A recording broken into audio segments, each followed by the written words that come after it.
खटोला पाटन।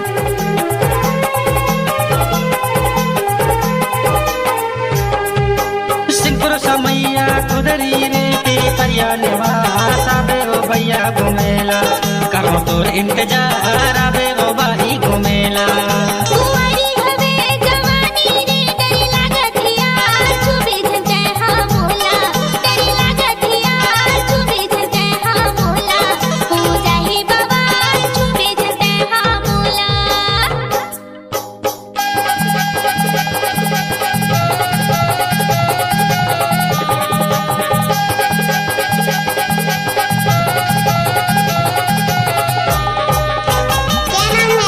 नाम तो सुना ही होगा डीजे राजा को खटोला पाटन वाले।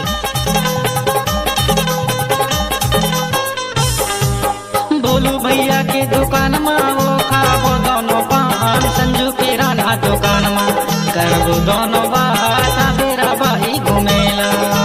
बोलू भैया के दुकान में वो खाबो दोनों पान संजू के राना दुकान में बैठ के करबो बात मेरा भाई घुमेला करबो दोनों बात मेरा भाई घुमेला।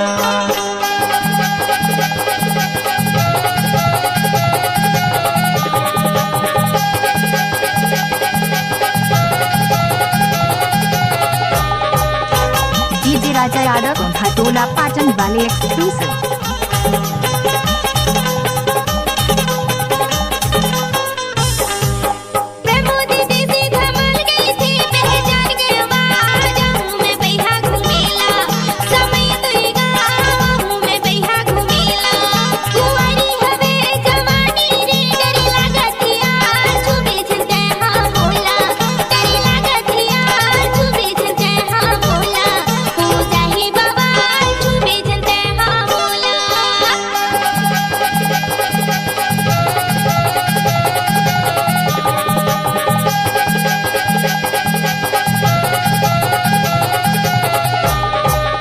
किसी भी गाना को मिक्स करके डालना राजा के दाएं हाथ का खेल है।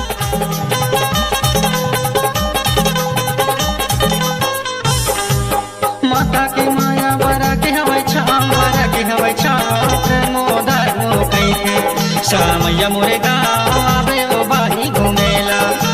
माता के माया बरा के हवै छाम बरा के हवै छाम मोदार मो कइके सामैया मोरे गाँव आबे ओ भाई घुमेला करो तोर इंतजार आबे राजोड़ी घुमेला।